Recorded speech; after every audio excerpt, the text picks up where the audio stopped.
is he was 100 plus pounds overweight. That's a fact.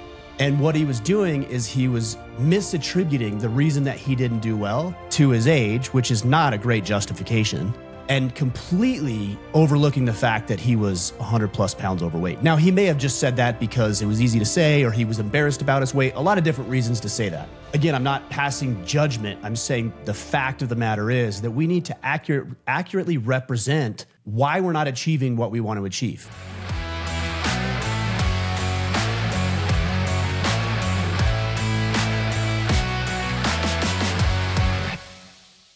Kip, what's up, brother? Great to see you. Glad to be back for another Ask Me Anything. A little stressful this week with it being event week.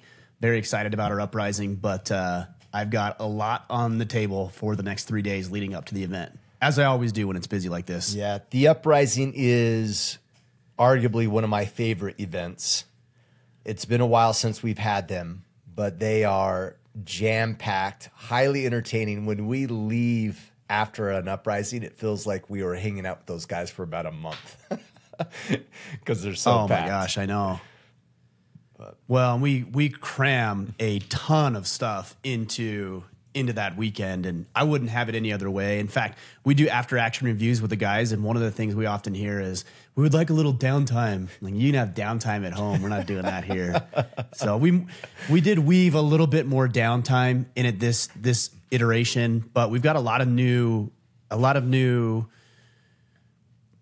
experiences or things taking place that we haven't done in another uprising. So I'm not going to get into those details, but I'm very excited about it. Yeah. And I will also say, if you're interested in this event in the future or any of the events that we do, just head over to orderofman.com, drop in your email. We send a newsletter each week with updates about the podcast and who's on and thoughts that I've been having from throughout the week. But then we also notify guys about the events. A lot of the times I get quite a few emails when people hear things like this and they're like, well, we didn't know the event was going on. I'm like, yeah, because we don't really have to talk about it very often. I talk about it once or twice, maybe 2-3 times, and then it's sold out. So they go fast. Yeah. Yeah. We don't need to bring it up often for those to fill up. Yeah, for sure. A lot of times they just fill up in the Iron Council, actually. So, yeah. Well, yeah. It's going to be a great Well, let's get into it, man, today. Yep. Headlines first. Do you want to start with headlines? Yeah. Do I start? I think I start this week. I think so. I had a headline, but I changed it because I had a little mini experience this morning I wanted to share. But my headline was about this. I can't remember which company it was, but a fire-spewing robot dog. And I just can't help but think, we're dead. That's not going to go well. It's not going to go well. Not only are we're making these robotics, but we're already turning them into weapons. And people say, oh, it's not for weapons, it's for forest clearing or whatever, the excuses that they're going to say. Yeah. But I'm like, no, we're dead. We're all dead. Yeah. But that's not my headline. You guys can go read that. I went in this morning and got my hair cut, so I got all cleaned up. And I was sitting in the waiting room, and I overheard a gentleman who had just finished up getting his hair cut talk about an event that he had went to. And I didn't catch all the details, but an event that he went to over the weekend. And it was some sort of physical event. I'm not sure if it was a Spartan race or a run or a marathon. It was something along those lines. And he was saying something about it. And the woman who cut his hair said, oh, well, how did you do? And he said, well, it's hard at my age to keep up with 20,000 other people. Like, I didn't do very well. Okay, so the problem is, first of all, he wasn't any older than you or me. In fact, he was probably 10 years younger. Second, and I might get a little flack for this, but he was probably 100 plus pounds overweight. And I used to be really harsh and judgmental in the past. I'm not going to be harsh and judgmental. But because I don't know his story. I don't know what's going on. I don't know if he has an eating disorder. I don't know if he's coping with it. I don't know. Health stuff, I don't know the situation. But what I do know is he was 100 plus pounds overweight. That's a fact. Yeah. And what he was doing is he was misattributing the reason that he didn't do well to his age, which is not a great justification, and completely overlooking the fact that he was 100 plus pounds overweight. Now, he may have just said that because it was easy to say or he was embarrassed about his weight. A lot of different reasons to say that. again, I'm not passing judgment. I'm saying the fact of the matter is that we need to accurately represent why we're not achieving what we want to achieve. Because if we don't accurately represent what it is that's holding us back, then we can't do anything about addressing the real problem. So if this guy's saying that the reason he didn't do well is because he's not as young as he used to be, but completely overlooking the fact that he's very unhealthy, now he's justifying and rationalizing, and that's going to keep him from doing the work he probably needs to do to live a happy, healthy, fulfilling, and long life. I know that isn't popular in today's culture when we talk about fat shaming and body positivity, and I'm not even necessarily shaming the guy. I'm just stating the reality of the situation.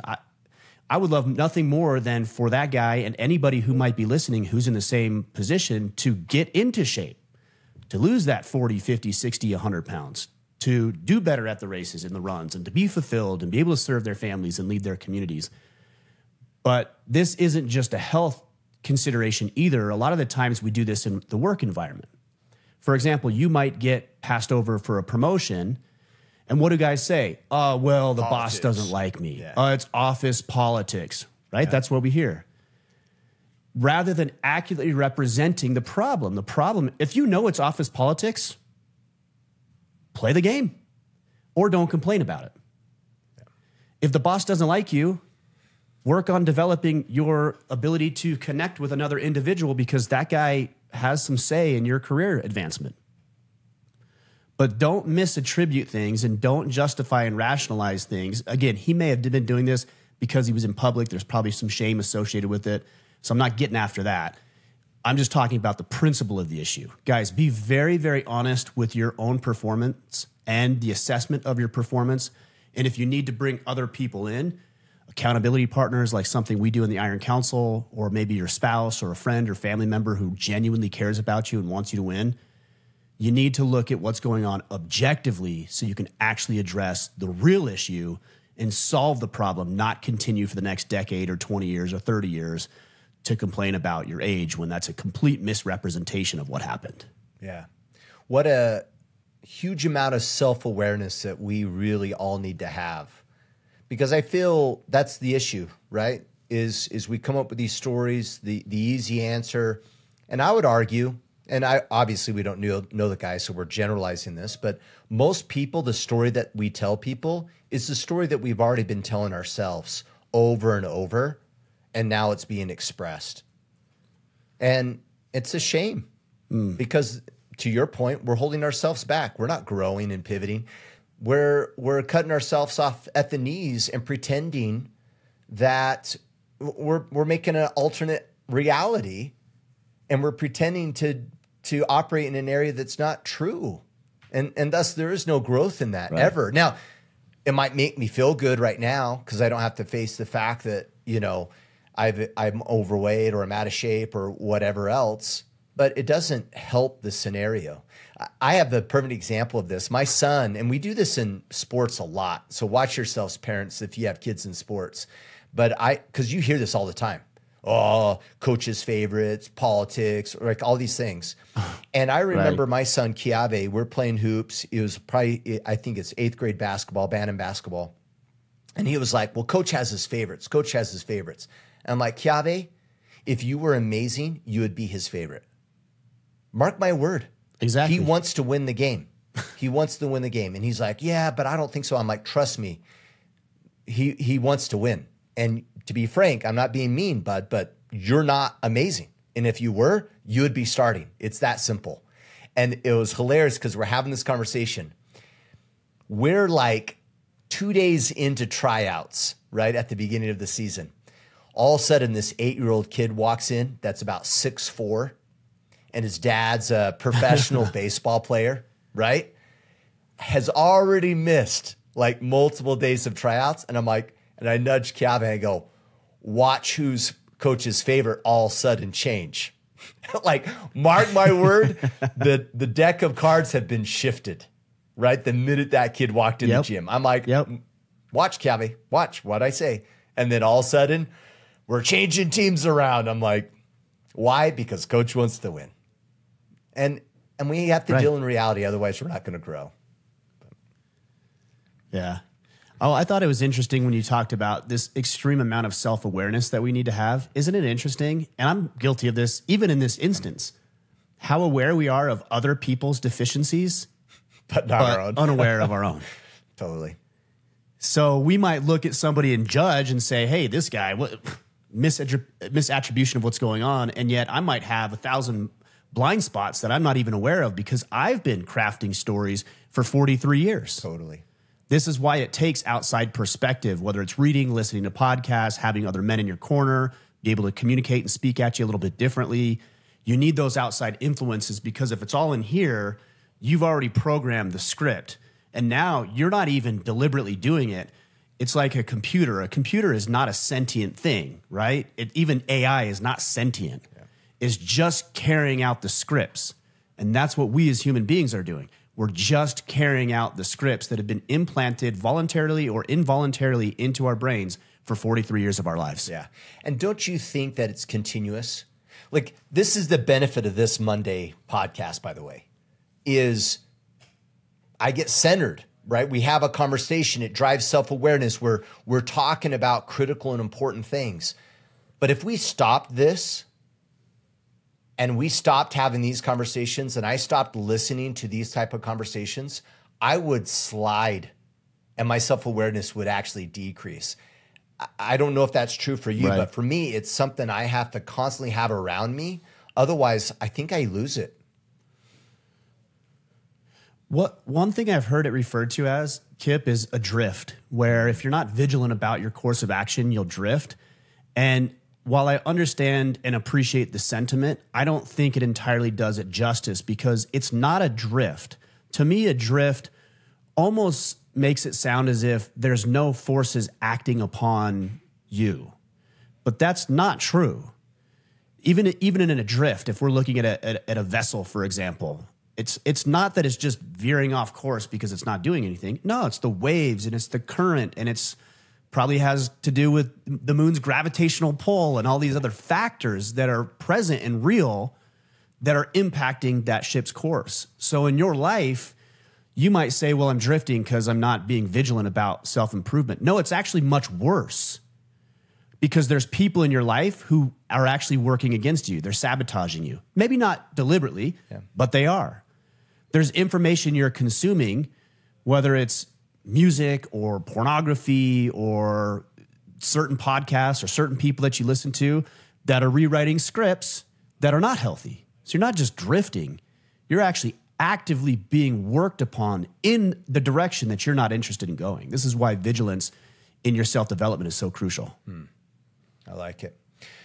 All right. So I had all right, what's your headline, man? Yeah, I had a bunch of headlines or thoughts that I had, and then it's not really a headline. I'm gonna call an audible here, but it was a post that I saw, and it just resonated with me, and I wanted to chat about it and see how awesome it is.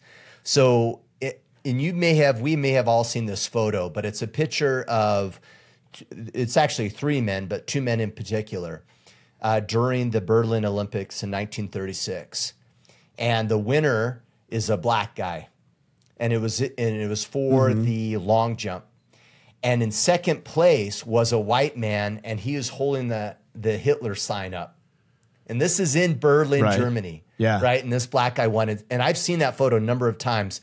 I didn't know the backstory of this, and so Jesse Owens won first place, and he's a black man, and Luz Long was white, and he was a Nazi. And during the Olympics, they became friends. In fact, after Owens... Oh, really?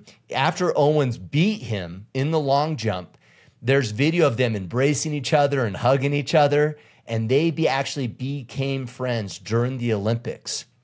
So much that post-Olympics and at the start of the war, they continued writing letters to one another. And one of the last letters that Long ever wrote to Owens... He said to Owens something, and I'm paraphrasing here, that this might be his last letter, that he's nervous about his life, he's nervous about surviving. And he asked Owens that after the war was over, if he would do him this important favor of coming to Germany and teaching his son how friendship should really be, and to tell his son Whoa, how it used to be interesting. before the war. And he actually ended up dying shortly after. And Owens honored that request of his good friend and went to Germany, hung out with his son, became his son's best man during his marriage, his wedding, and their families are friends to this day. Isn't that amazing? Whoa, that's interesting. Do we know how the German, do we know how he died? He died in war due to like injury. Oh, he did. Right. Okay. Yeah. Interesting. Yeah. What stands out to me, obviously there's the feel good story of it and everything else, but there's the defiance of that picture itself, which is something that I think Americans in general can really appreciate. And wow. And they're embracing each other during the Olympics with Hitler watching too. I mean, talk about taking a major risk for Long to even become friends with Owen so openly. You know what else stands out is, and I've been guilty of this, is we look at a picture and we think that tells the entire story. Totally. And so if that white man was probably is villainized. Yep. He's the villain in the story. That's how I saw him when I've seen that picture. That's how we'd all see it. But now that we know the rest of the story, it gives some context and it helps us see that we don't need to believe everything that maybe we see on the internet or that first glimpse of a person or an article or a headline. And I've fallen prey to that as well. So we just, again, vigilance. We need to be aware that this doesn't accurately represent everything. Totally. And the complexities of the scenario, right? The complexities of it, I just think is fascinating. Here's this guy in turmoil, the rise of the Nazi party. Maybe he believed, maybe doesn't believe. It's part of his homeland. He's representing his country. They become friends. They fight in wars against one another and maintain friendship.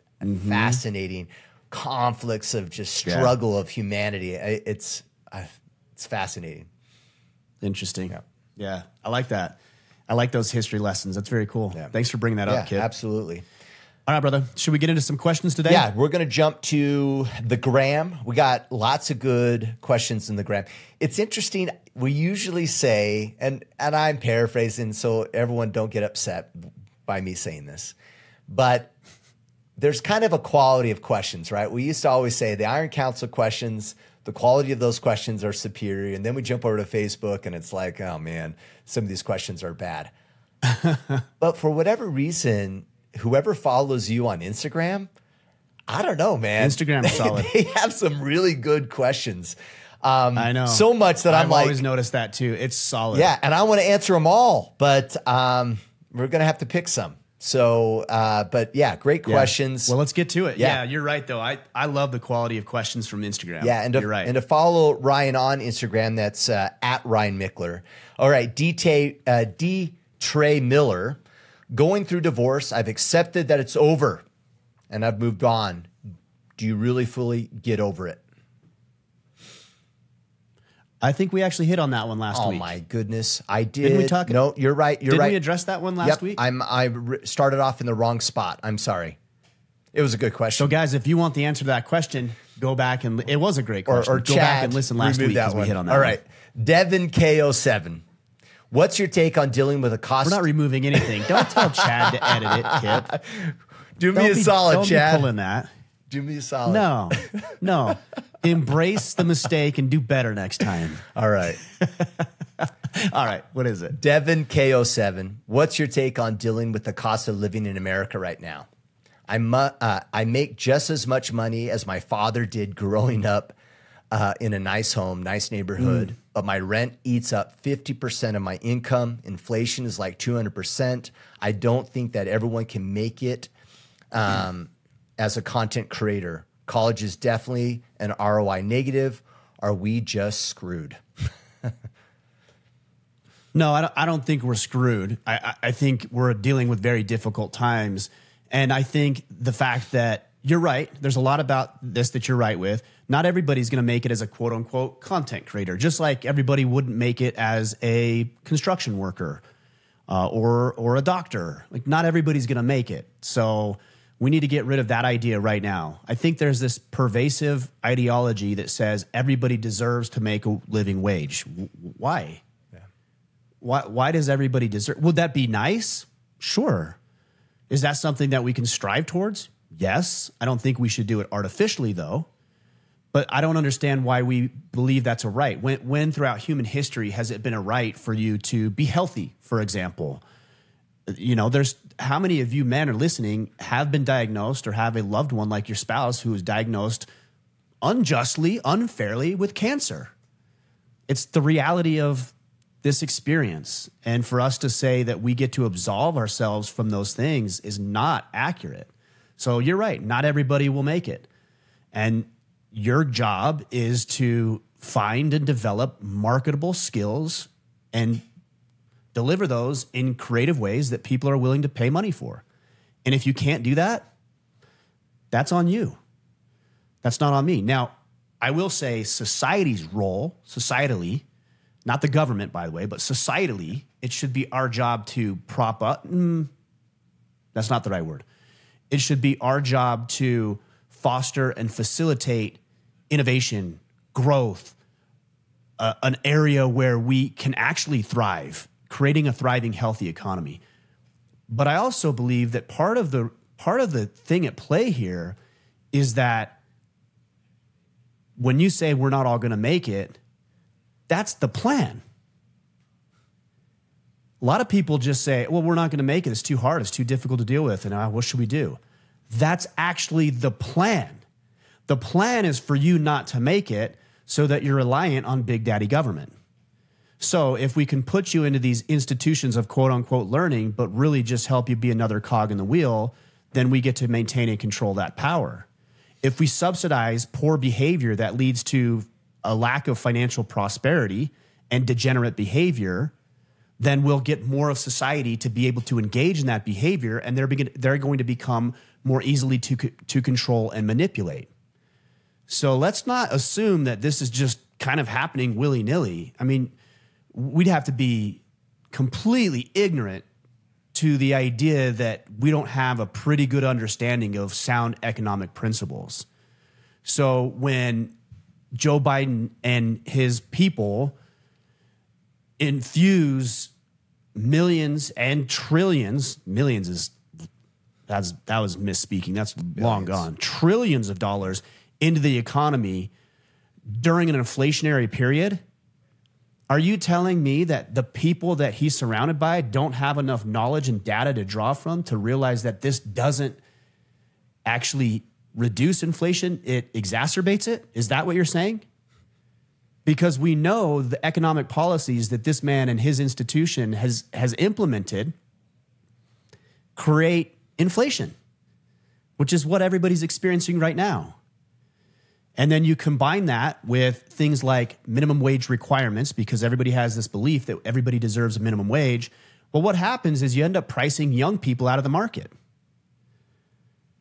So if I get to choose, if I'm a Burger King franchise owner, for example, and I get to choose, the old example used to be choose between a 40-year-old with experience, because I'm going to pay them this quote-unquote living wage, or a 16-year-old kid with no experience, the same amount. I'm going to choose the 40-year-old because he has experience, he's more reliable, more dependable. So I just priced the 16-year-old kid out of a job entry position. The new scenario is I'm not going to hire either of them. I'm just going to put a computer program into the lobby and let people order food for themselves. Yeah. So now not only have we outpriced the young kid out, now we've taken the older guy out. And then also it doesn't foster any sort of ambition. My first real job, I would say, was Burger King. And I must have been making maybe $4 or $5 an hour, something like that. I'd have to go back and look, but it was right around $4 or $5. That's an entry-level job. I'm not supposed to be flipping burgers when I'm 40, 50, 60 years old. That's not a thing. Yeah. you're supposed to improve. You're supposed to move from flipping burgers in the back to moving to the cashier, and then moving from the cashier to shift supervisor, then from shift supervisor to assistant manager, then assistant manager to manager. And then at one point, maybe you decide, I think I'll go ahead and invest in a franchise myself. So I'm not saying that path of fast food is wrong. I'm saying that sticking around flipping burgers for 20 years is wrong. And in fact, it's morally wrong. It's a low-level skill. For you to take your God-given talent and not develop and grow it. We know that through the parable of the talents in the Bible. So to answer your question, how do you deal with it? Well, you need to be prudent financially. So make smart financial decisions. Okay, pay off debt. Don't get into debt in the first place. Maybe you need to rent. Maybe you need to have a roommate. I don't know your personal situation. Maybe you need to have a roommate. There's things that you can do. Maybe instead of buying the new car, you buy the car that's 6 years old. And that's what you do. Dave Ramsey's got great stuff on this. And simultaneously, develop marketable skills so that your income outpaces what inflation will be. You and I can't individually control inflation, but we can individually control our ability to make money. And that's what I'm trying to do is how does me paying $300 in groceries instead of $200 be a non-issue for me? Yeah. Well, it has nothing to do with the groceries and everything to do with skill development that is marketable so you can make more money. Yeah, absolutely.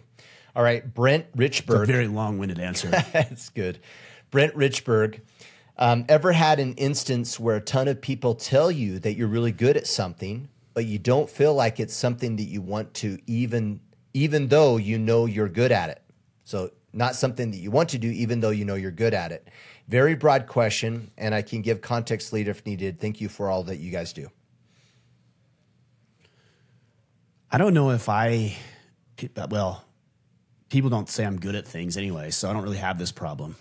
So that's a nice problem to have. Maybe I should answer the question. Yeah, why don't you do that, Kip? No, I can't really think of an instance where somebody said, "Oh, you're really good at this," and it's not something I like. And the reason I think probably is because, for the most part, the reason you're good at something is because you do it for a sustained period of time, and the reason you do it for a sustained period of time is because you actually enjoy it. Yeah. So I imagine more often than not, when people say you're good at something, it's because you've been doing it for a long time because you like it. But if there's an exception to that, and there might be, fine. I don't really think you owe it to somebody or anybody to do something just because you're good at it. Maybe you're naturally maybe you're athletic, I know big athletic kids who don't play sports. It's a little bit frustrating.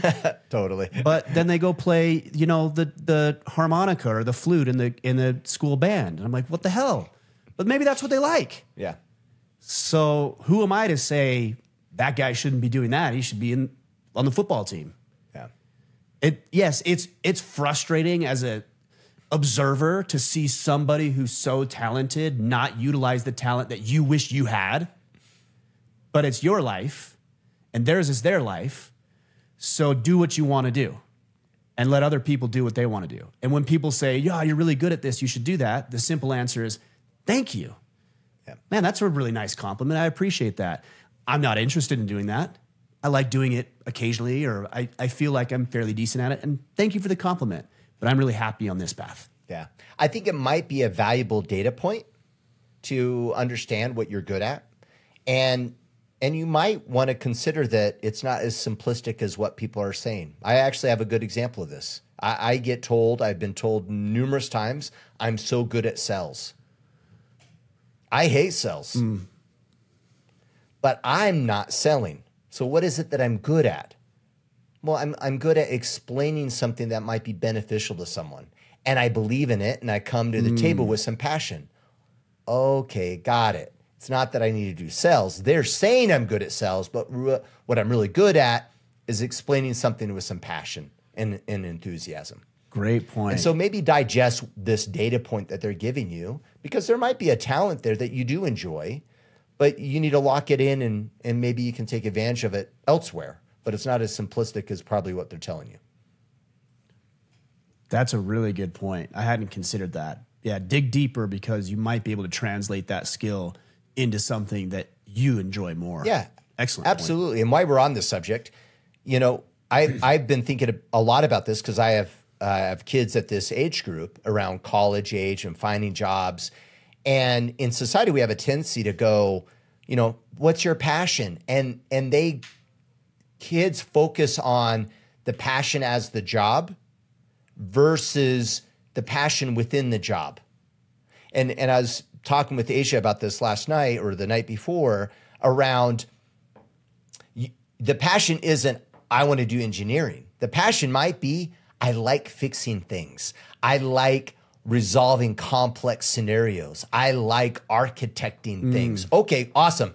Now where can you architect? What kind of jobs allow you to do that? Oh, not just engineering. It's all over the place. But we have a tendency to go, oh, I love this, so it's this job. No, you can find your passion, your talents across multiple jobs, identify where those are, and then go look for the appropriate job that will obviously is beneficial in the market and at the same time is aligned with maybe some natural talents that you already have. Kip, have you read the book Start With Why by Simon Sinek? I have not. Oh, it's a really good book. You're kind of hitting on a principle he talks about, and I'm going to butcher this, but most people talk about what they do first. Like I'm an architect, for example. And what Simon Sinek says is you should start with your why. So in this case, maybe an architect's why is, I'm making up a story here, but they grew up in poverty and they lived in a home that had dirt floors and continued to fall apart in a road. And they saw their mom or their dad or both struggle to make ends meet, and they hated it. And they hated it so much that they didn't ever want to be in that position again. And now they're in the position to, because of that why, which is like, I never want to be in the position. I don't want other people to be in that position. That's your why. Now you can move into how do you address this? Well, I address this by building good quality, affordable homes. I address this by using my skill set to think about how we can make more efficient, more effective construction materials. Okay. And then the what, which is I'm a builder or I'm an engineer or I'm an architect. But you start with the why and then you work that way instead of the other way around. I like it. Then part of the reason you do that is because this is a very real threat for a lot of people. Let's say somebody's a general contractor. You're one car accident away from losing your job. Yeah. We see this in the military a lot. Guys who make a living and wrap up their entire identity in being a military member, which is great and noble work, and then they have a medical condition or an injury, and they're removed from the military. And it creates depression, anxiety, even suicidal thoughts and actions. Well, instead of wrapping your identity up in what you do, wrap it up in what is your purpose. So a veteran, his purpose might be, I want to serve this great nation. I believe in the power of America. I believe in Americans and their ingenuity and their individual spirit. That's great. You can do a million things in order to meet that why that don't necessarily include you having to be a soldier on the front lines. Yeah, I like it. Billy Amaya 13, Ryan and Kip, and he mentions a reference of the beekeeping story that you've shared about, your ex, her trying to find a hobby, and he talks about that briefly, but ultimately his question is this. Yeah. How do you go about finding a hobby for your wife without offending her that she doesn't have a hobby? I've tried leaning into things she likes, but she doesn't do anything more with them. What are some steps to helping someone find a hobby so they are excited to go out and do that hobby? So more on the discovery side. So of it. first, first I would say, and this isn't answering the question directly, but I think this is important. And these are mistakes that I've made in the past, is don't assume that her hobby has to be yours or something you're passionate about. Because I think sometimes what men will see is they'll see women doing something and they think to themselves, that's not significant enough.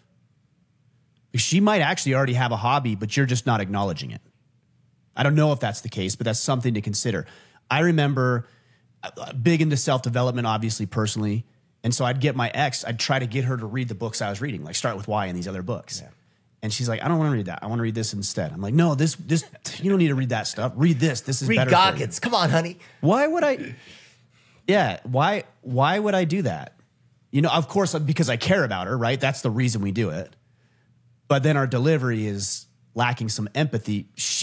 Maybe she just needs to unwind from the day, and reading a nonfiction book about who knows what, a vampire love story, for example, is her way to get a little entertainment and a little bit of release, you know, just to be able to enjoy and not have to be consumed and sucked up with the energy of the kids and the house and the job and everything else that she might have going on. So make sure first and foremost, you're not discounting what she's already doing, because maybe there's ways to double down into it. And maybe there's things that you can do that helps foster and facilitate more growth or more evolution into the thing that she's already interested in. Outside of that, I think what I would do is let's go try new things together with no expectation of anything. Yeah. I think you have this expectation in your mind that she has to be doing something, and so you're trying to fit a square peg into a round hole.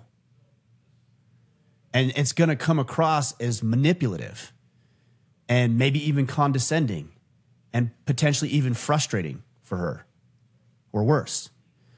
Instead, maybe the approach is, I just want to go out and try a bunch of new things because the life experience is amazing.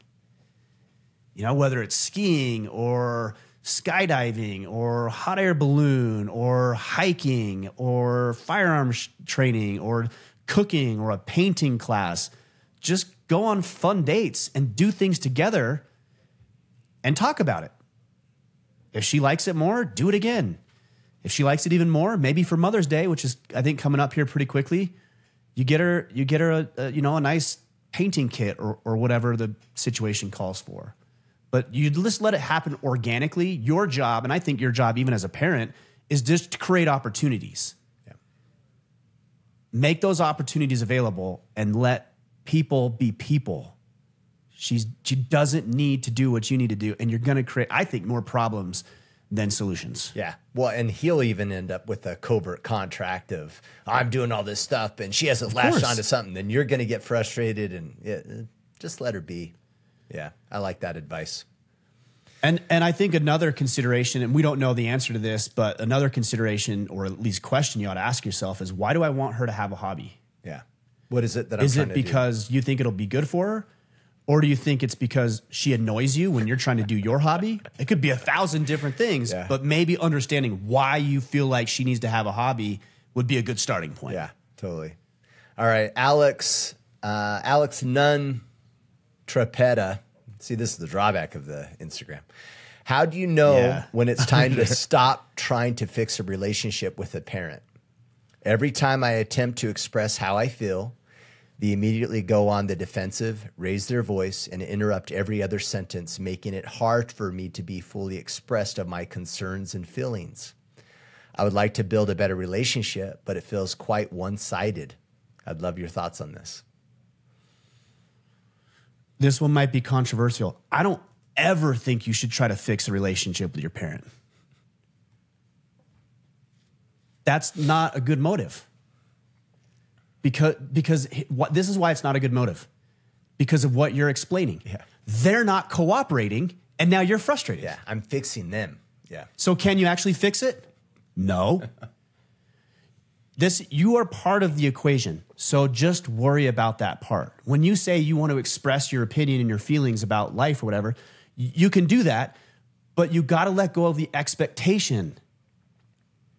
So Kip, if I'm frustrated about something going on with the way we're communicating or working together or whatever it might be, I'm going to come to you and say, hey, Kip, I'm frustrated about this. Here's what's going on. This might not be a great example because this is more of in a work capacity.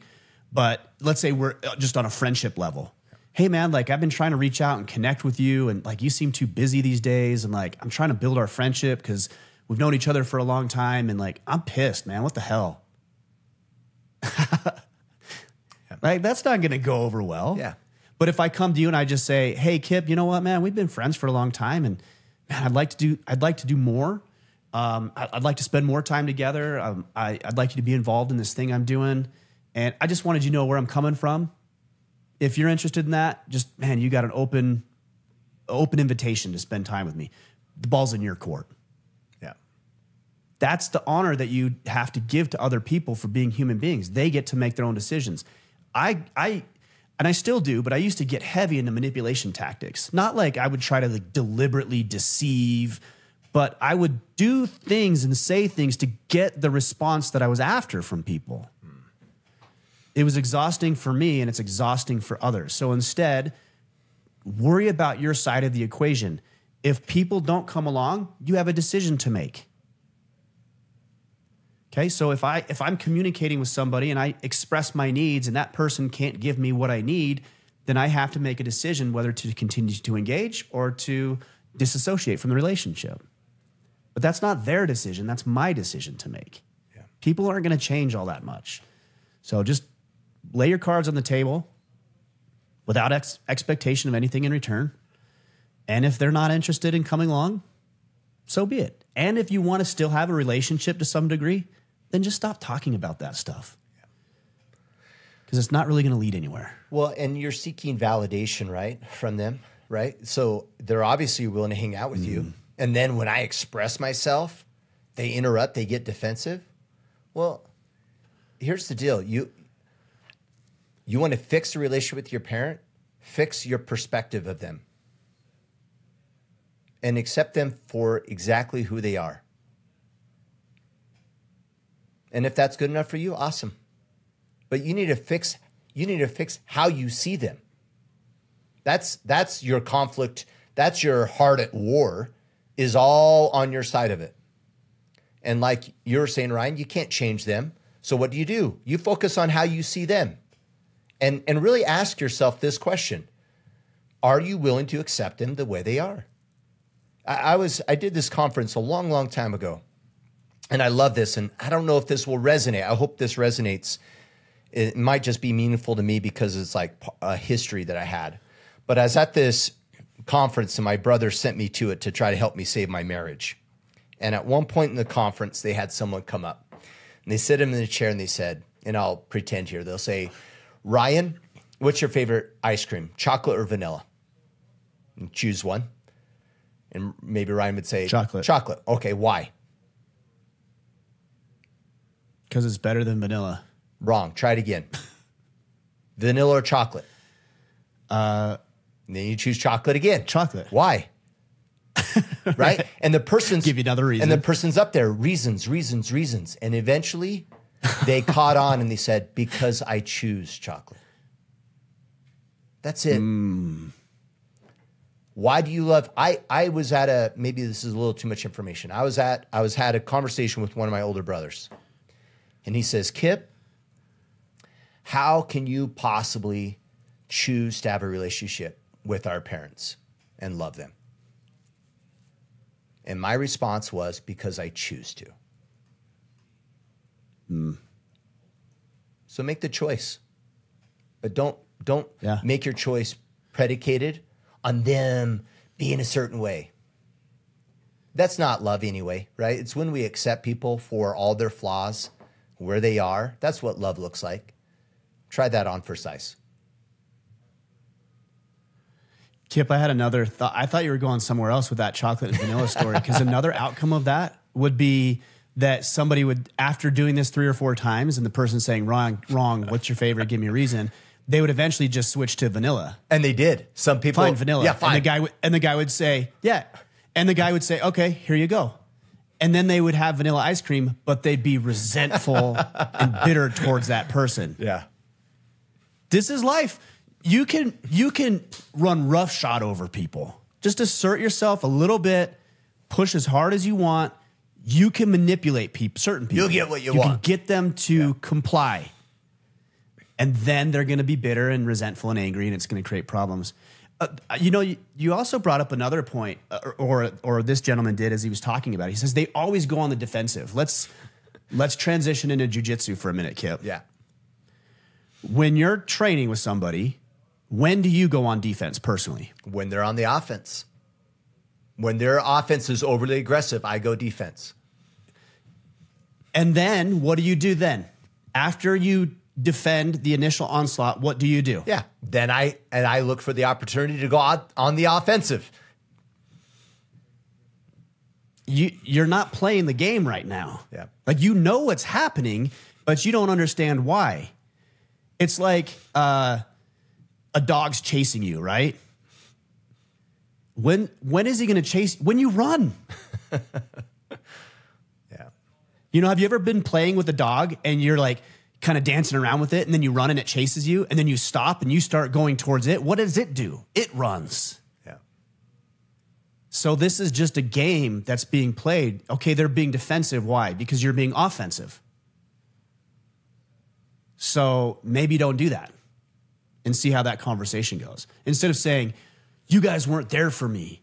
You don't appreciate. You don't do this. You're not good with this. That's offensive.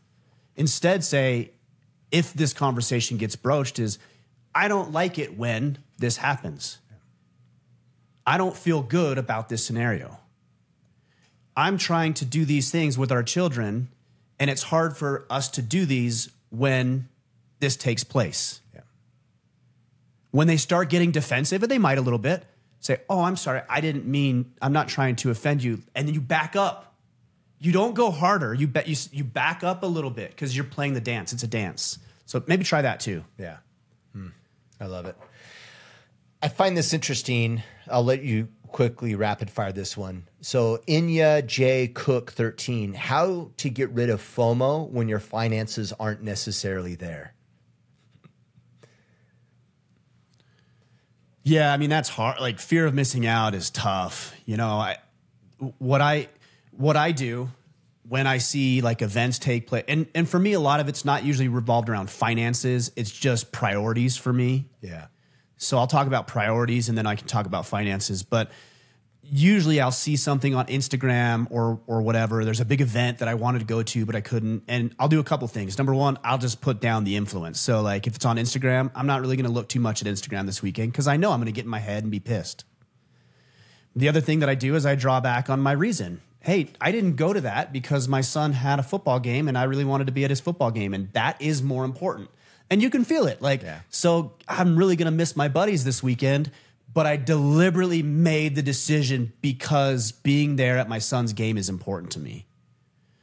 And so if you have a strong reason, the FOMO isn't as you're still going to feel it, but it's not as impactful because you know you were deliberate and intentional about it, and you were in integrity with your beliefs, your values, and your priorities. Yeah. To take that over to the financial situation, for me, I didn't go to that event because I'm being prudent with my money right now, and I'm in schooling, or I'm saving, or I'm paying off debt. And so that means I'm going to have to sacrifice going to the concert or going on that trip with my buddies. And so instead, I'm going to invite in a couple of weeks my buddies here, and we're going to do something locally for a round of golf. Because I can afford the $100 that it's going to take to go golfing, for example. I can't afford the $1,000 that it's going to take to go on the trip. Yeah. So you tie it back into the purpose. You got to have some intentionality. Otherwise, FOMO will just wreck you. You're not doing that now because you're not in the financial position because you're doing X, Y, and now. If you aren't doing anything about your finances, then you're screwed. But if you're not in a good financial position, start making financial moves so that you have a reason when that fear comes in of missing out to be able to kind of squash that because you know you're doing what you're supposed to be doing. Yeah. And hopefully you guys are relating this to other things, right? I mean, this is a priority conversation. How do I choose the top priority item over priority 2 and 3, even though I really want to do 2 and 3? And it's hard, especially hard. It is hard. Yeah. That's why your purpose needs to be really pronounced. You need to be very keenly aware of what you're doing and why. Yeah. And in all things. You know, when I woke up this morning, I didn't want to get out of bed. I didn't want to go to the gym. Going to the gym actually sometimes just sounds silly to me. Like, we as human beings, we wake up early, we go into this climate controlled building, and we put on these perfectly balanced and symmetrical weights, and we just move them around. Yeah. Yeah. Because we don't work hard during the day. So it's not, that's what it is. Yeah. We're not, yeah. Like, guys who are bricklayers don't go work out. Yeah. Right. Lumberjacks don't go work out. Guys like you and me, we have to go work out because we'd be fat slobs if we didn't. Yep. I'm kind of a fat slob anyways, but we'd be even more so if we didn't. So it seems kind of silly, but it's directly tied with my purpose. I want to feel good about myself. I want to be strong and capable. I want to have energy to spend with my kids and my girlfriend and her daughter. I want to be able to have the energy to and the brain clarity to create new ideas that are marketable to people and solve people's problems. And working out fills all of those things. So when I feel dumb or silly about being in this weird room with these other guys doing the same thing I am, or I don't want to get out of bed because it's nice and cozy and it's 5 a.m., I'm like, no, this time, you're going to feel better. Yeah. So go do that, get it done, you get some sleep later or whatever. Go do what you need to do. Yeah. J Bender 907. I saw your recent post about moving out of Maine. What's the hardest part of letting go of the dreams and visions you had of that barn and land? I know you spoke of such visions and events and retreats when we were renovating it. Yeah. I mean, just the hardest part is just feeling like a failure. You know, you have these dreams and you have these ideas and you put a lot of blood and sweat and tears, literally blood, sweat, and tears into the barn. My blood is in that floor. Yeah. My tears, my sweat, it's in that floor.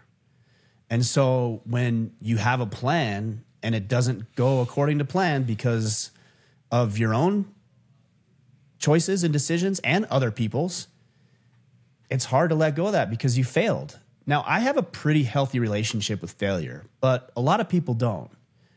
And a lot of people wrap up their whole identity in failure, and they say clever little cute phrases like first attempt in learning. I didn't fail, I learned. No, dude, you failed. And I failed. And people are like, oh, Ryan, don't look at it like that. No, I actually want to look at it like that. I want to feel the sting of failure so I don't do it again. If I water down the message or I tell myself, I didn't fail, I just learned, then I'm watering it down and it's easier for me not to learn the lessons and hold on to them. But man, there's a lot of painful lessons that have come to me over the past 2 years that I don't like thinking about, but also they keep me motivated to do what I need to be doing. And when I continue to screw up, I can get back on track as quickly as I possibly can. So go ahead. Were you going to say something? Well, I was going to ask you, where do you draw the line there? I do the same thing. If I don't know, wreck my car out of stupidity, or I lose a key, or I mess something up, I kind of like beat myself up pretty harsh over it. But maybe even too much, where it's like, well, Kip, you can't change it now. Well, yeah. Right? But yeah. Well, there's a line. So let's take an extreme example. You get in a car wreck, you did something dumb, you didn't see something, you get in a car wreck, you wreck your car. And so in the future, you're going to say, man, Kip, God, I'm an idiot. Like, I can't believe I did this. I shouldn't do this. Like, what happened? Well, I was distracted. I was on the phone. I was drinking. I was not focused. I mean, there's a lot of different reasons you might get into an accident. I wasn't paying attention. Yeah. Right. So there's a productive approach to it, which is, okay, well, I need to make sure I keep my phone out of my face when I'm driving down the road. So yes, you are an idiot for doing that. And also it's leading to a better outcome because you're not going to do it again. But there's a destructive outcome.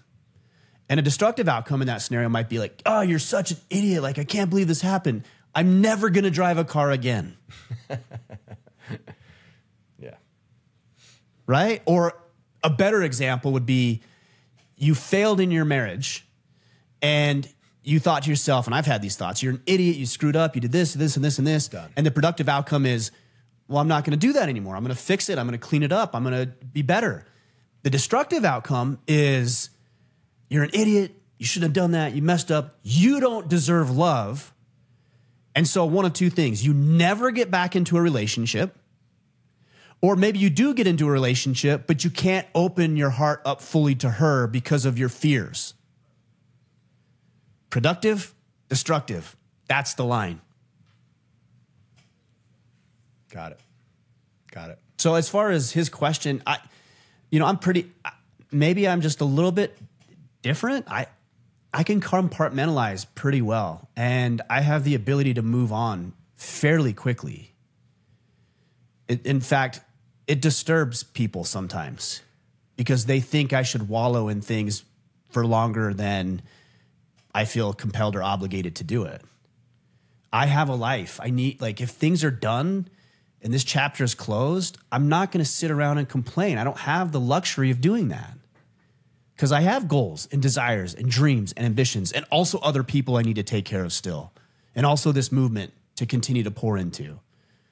So healthy or unhealthy, I can compartmentalize pretty well and chalk things up, learn the lessons I need to learn, don't continue to make those decisions. And when I do, fix them fast and move on with my life. Maybe that's just a great blessing that I have, or maybe it's something I've cultivated. I don't really know the answer to that, but it has been helpful. A couple more questions. I have a quick one for you. Yeah, let's do it. All right. Sonia Amarni 134. Is Sovereignty out on print? Its paperback is not available anywhere. Oh, yeah. Somebody had... I'm actually going to make a note of that. I did see that question, then I forgot about it. It should be on Amazon, but if it's not, we have to address that. So I do have a couple copies in the store left. Paperback copies. So if you go to store.orderofman.com, you can find the book there. I think I've got maybe 20 or 30 copies in the warehouse right now. So if they're not on Amazon and you want one, go to store.orderofman.com. And by the way, if you get it there, it's a signed copy. So I'll sign it and send it to you. Okay. Inja Cook 13. Also, how to overcome lustful and pornography thoughts. How do you address this? Well, I would say distraction is one way. Yeah. Just being distracted. Because I know a lot of guys, what is his name? I got to pull this up here real quick because I want to give you a great resource. Somebody eminently more qualified to talk about this than I can. Hold on one second. So Sathya Sam, he's been on the podcast. He's got some great stuff on overcoming pornography addiction, and I would highly, highly suggest that you take a look at that. But a couple of methods are accountability partners. We have that inside of the Iron Council. We have a quitting porn channel. So a lot of these men who are working to stay away from porn are doing it through accountability and discussion and learning there. Distraction is certainly one, because usually lustful thoughts are fleeting, right? You might see an attractive woman, or maybe you're replaying a certain thing in your head. Maybe it's an image or an action or something. And so lust is usually just very quick. It's quick-lived. And so you rub one out and then it's done until the next thought. Yeah. So if you can get over that thought by distracting yourself, usually it will just go away. Frankly, another way to do it is if you're in a healthy, good relationship, there's completely appropriate sexual acts that you should be engaged with your significant other. Kind of addresses it, yeah. And so if you're not always, I think that's a little bit of a myth that, hey, once I'm married and can have sex all the time, then I won't have to worry about watching porn. That isn't always true. But yeah, if you're in the basement jacking off and your wife's upstairs in the bedroom, look, I get it. Rubbing one out that way is significantly more convenient than pouring into your wife, investing in her, taking her out, making her feel important. And when you do those things, having sex is not an issue. when you're doing those things. It's when you're not that it becomes a problem. So I would say having accountability, look at what Cynthia Sam's got, look for ways to distract yourself. You know, you always hear like, go take a cold shower. I don't know if that's going to work because how many showers can you take in a day? But, you know, maybe you can just go for a walk or a run or just get out or put your computer or your phone away, you know, go run an errand, whatever you need to do just to get out of the moment, get away from the stimulus, whatever that might be. And then making sure that you're engaged in a healthy, loving relationship where you guys can be physically intimate together. Yeah. The only thing, the other thing that comes to mind is James Clear, like Atomic Habits, right? Like we have triggers for a reason. So those opportunities might be presenting themselves in reoccurring scenarios. So look at where those habits are forming. You know, what are you depressed about something else? What's triggering certain events and all that kind of jazz. So that's Atomic Habits would be another great resource as well. Okay. Yep. Yeah, Go ahead. By the way, that's a worthy ambition too. I wanted to say that. That's a worthy goal as well, is to get rid of that stuff from your life. Yeah. There was another thing I read as far as a headline I was going to talk about. Maybe I'll talk more about it next week, but in fact, we'll talk about it next week. Sex robots, the rise of sex robots. So we're going to talk about why that's why that's going to be so pervasive. Yeah. How to combat against it, and why it's so dangerous for men. Totally. I mean, it's more or less what pornography on steroids, right? Like just another direction of ease of entry. Literally and figuratively. All right, last question. I thought you did that on purpose, Kip. Did you not? I said it and then immediately was like, yeah. I was like, okay, good job, Kip. Not intentionally, no. All right. All right, last question. Official Sean Sanabria. My mom is twice divorced, and I think subconsciously it prevents me from letting myself be loved and loving another woman properly. I want to be married and have children, but get married once. How can I grow myself in this area? I'm 22 years old. That's a worthy goal. You know, that's what I wanted as well. It didn't work out that way for me, and it is what that is. But I think the first step is you've already addressed it. You know where this might be coming from. Yeah. And that might be, I would dive a little deeper into it. So your mom has been married twice. Okay, so what did you learn from that? Ask yourself and really spend some time pondering this. What did I learn from that? Love doesn't last. Love isn't real. Marriage doesn't work. I'm not even asking you to say whether they're right or wrong. I just want you to identify what lessons you've learned from that and be very conscious about it. In fact, write it down. Don't analyze it. Don't critique it. Don't say, I shouldn't think that way. No, just everything that comes to mind. And this might take a series of days or even weeks. Write down all of the lessons that you learned.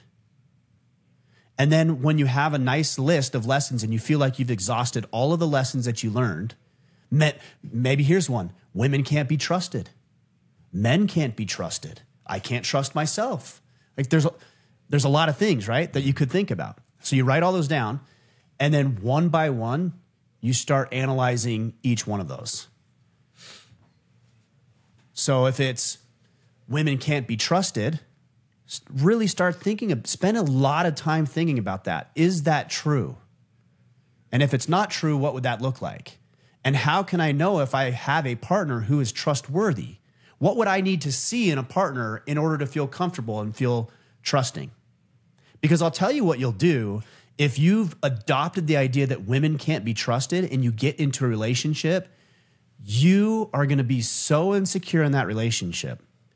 You're going to constantly think that every time she sees a guy or talks with a guy that she's cheating on you. You're going to be very guarded with your resources, for example, money, because you think, well, she might steal from me. Like there's very real consequences for you embracing that mentality. And that what ends up happening, you get in a good, loving relationship with a good woman. And because you're so insecure about the story that you've embraced, you actually drive her away and you created the exact scenario that you said was going to happen. And so you say to yourself, See? It's true. I knew it. Yeah. You created it. You didn't know it. You actually created it because of those insecurities. So these mindfulness practices of like writing things down, what lessons did I learn? Is this really objectively true? If it's not, what would I need to see in order to make sure that I don't go down that path? And then you start communicating these things with people. Maybe it's a therapist, maybe it's a buddy, maybe it's the woman in your life. And you really have deep conversations and thoughts around what you've learned, what you've extracted, and how you're operating in life. It goes back to the scripts that we were telling ourselves earlier. Totally. And I would suggest that a lot of those scripts, I would add on the additional question of what does this mean about me? Because most things that block us today and tomorrow, these things are about me, right? So it's like, okay, well, women can't be trusted. Let's go a little bit deeper. The reality of it is you're getting blocked because your mom getting divorced meant something about you. And you made it mean something about you. And that's why you're blocked. So look for that evidence as part of that practice as well. Yeah. There's one other thing in this, Kip, that I was thinking as you were talking about that. When you tell yourself the story, usually there's both truth and a little bit of falsity in it as well. It's usually not one or the other. Because if you believe it to be entirely true, then you're gonna operate that way. If you believe it to have some falsity in there, then you probably wouldn't. Or if you would believe it was entirely false, you wouldn't adopt any of it. So let's take that one. Women can't be trusted. Okay, where's the little bit of truth in there? Some women can't be trusted. That's true. Because they have a history of not being trustworthy. They sleep around, they step out, they're not honest with their finances. That's accurate. But we can't attribute that to all women. Now, that's not to say that they won't make a mistake and maybe undermine trust occasionally here and there with minor things. Those things happen, but I don't think that makes a person untrustworthy. It just means they're a human being. Yeah. So when you're looking at the stories that I'm telling you to write down, ask yourself, what's the truth and what's the lie? Because you really need to understand that they all have a little bit of truth, but you're not accurately presenting the truth. You're taking a small subset and you're applying it broadly, and it's hindering the relationship that you might otherwise have. Yeah. This is like the basis of the MGTOW and red pill movement. Well, women are bitches. Hypergamy. Women can't be trusted. They've taken a past experience or a partial truth and applied it to females broadly. It's not healthy. It doesn't work like that. Yeah, absolutely. All right, we had a couple call to actions. So for copies of Sovereignty, you can go to store.orderofman.com, and for all your other Order of Man swag, sign up for the newsletter. Iron Council is currently closed, but to learn more about when it's going to open up or to get insights around upcoming events, go to orderofman.com, sign up for the newsletter. And of course, you can connect with Mr. Mickler on the socials, on X and Instagram at Ryan Mickler, and also join us on our Facebook group at facebook.com/group/orderofman. It's kind of interesting too. Maybe another call out is, if you guys haven't, subscribe to the YouTube channel. It's kind of interesting. The last year, there's like 30,000 more subscribers, and then it's been stuck at where its current spot is for probably about 11 months. So, I can't help but go, that's really odd. But if you guys haven't followed us there, go to the YouTube channel as well. Yeah, it's only odd if you know that all the algorithms aren't being manipulated. So and it's the environment that we have to work in, Yeah. So we do our best, and your help is much appreciated. So yeah, absolutely. Yeah. All right, guys. As Kip said earlier, great questions today. I hope we gave you some things to consider and ponder. Not that we're unequivocally accurate or true or right, but at least maybe that gives you something to consider and think about as you apply it in your own life. We will be back on Friday. Until then, go out there, take action, and become the man you are meant to be.